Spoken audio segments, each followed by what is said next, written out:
Hi friends, నేను సనీని. Welcome back to my YouTube channel కెరాక్ ఇన్ఫర్మేషన్స్. మీకు తెలుసా, దేశంలో ఉన్నటువంటి గ్రామీణ బ్యాంకులన్నీ కూడా విలీనం కానున్నాయి. ఇకపై ఆంధ్రప్రదేశ్ లో గ్రామీణ వికాస్ బ్యాంక్ మాత్రమే సేవలు అందించింది. ఆ మాట ఎందుకనంటే, ఒకే దేశం ఒకే ఆర్ఆర్బి ప్రణాళిక అనేది త్వరలో అమల్లోకి రానుంది. కార్యకలాపాల సామర్థ్యాన్ని పెంచడం కోసం, వ్యయాన్ని తగ్గించడం వంటి సాధించడం కోసం దేశంలోని 11 రాష్ట్రాల పరిధిలో ఉన్నటువంటి 15 గ్రామీణ బ్యాంకులు విలీనం చేయనున్నారు. దీంతో దేశవ్యాప్తంగా ఉన్నటువంటి ప్రాంతీయ గ్రామీణ బ్యాంకుల సంఖ్య 43 నుంచి 28 తగ్గించున్నారు. ఇది కూడా మే 1 నుంచి మీకు అమల్లోకి రానుంది. మనం గెజిట్ నోటిఫికేషన్ ప్రకారం మనం చూసుకున్నట్లయితే ఆంధ్రప్రదేశ్ లో 4 గ్రామీణ బ్యాంకులు ఉన్నాయి, ఉత్తరప్రదేశ్ లో 3 అండ్ వెస్ట్ బెంగాల్ లో 3 ఉన్నాయి. బీహారు, జమ్మూ అండ్ కాశ్మీర్, గుజరాత్, కర్ణాటక, మధ్యప్రదేశ్, ఒడిశా అండ్ రాజస్థాన్ లో చెరో 2 చొప్పున గ్రామీణ బ్యాంకులు ఉన్నాయి. ఇక నుంచి ఆయా రాష్ట్రాల్లో ఒకటే గ్రామీణ బ్యాంక్ అనేది ఉండనుంది. ప్రజా ప్రయోజనాలు అండ్ గ్రామీణ బ్యాంకుల ప్రయోజనాల దృష్ట్యా ప్రాంతీయ గ్రామీణ బ్యాంకుల యాక్ట్ చట్టం 1976 అనుసరించి ఈ ఏకీకృత ప్రక్రియను అమలు చేస్తున్నట్లు ఆర్థిక మంత్రిత్వ శాఖ తెలిపింది.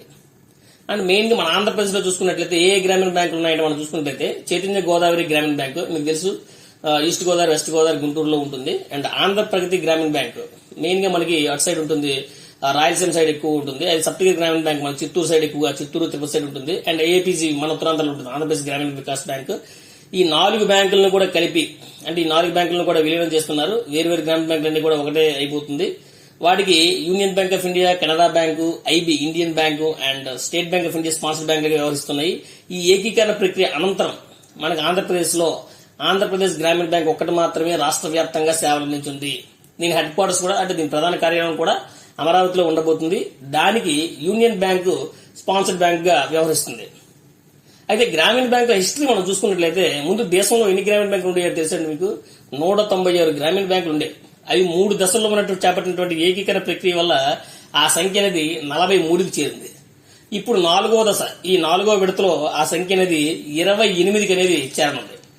అయితే ఈ గ్రామీణ బ్యాంకులు ఏ ఉద్దేశంతో ఏర్పరిచారంటే, చిన్న సన్నకారు రైతులు అండ్ వ్యవసాయ కార్మికులు, చేతి వృత్తుల వారికి రుణాలు ఇచ్చే ఉద్దేశంతో ఆర్ఆర్బీ యాక్ట్ 1976 కింద ఈ బ్యాంకులు ఏర్పడ్డాయి. ఈ ఆర్ఆర్బీస్ లో మనకి మెయిన్ గా 50% వాటా సెంట్రల్ గవర్నమెంట్ ఉంటుంది, 35% స్పాన్సర్డ్ బ్యాంక్ ఉంటుంది అండ్ 15% వాటా అనేది ఆ రాష్ట్ర ప్రభుత్వాన్ని కలిగి ఉంటుందండి. అయితే ఈ సెంట్రల్ గవర్నమెంట్ ఈ మే 1 నుంచి అమల్లోకి తెస్తున్నటువంటి ఈ గ్రామీణ బ్యాంకు విలీన ప్రక్రియపై మీరేమంటారు మాకు కామెంట్ చేయండి. మీకు గనక ఈ వీడియో నచ్చినట్లయితే లైక్ చేయండి, షేర్ చేయండి, కామెంట్ చేయండి. But don't forget to subscribe my YouTube channel కెరాక్ ఇన్ఫర్మేషన్స్. Thank you.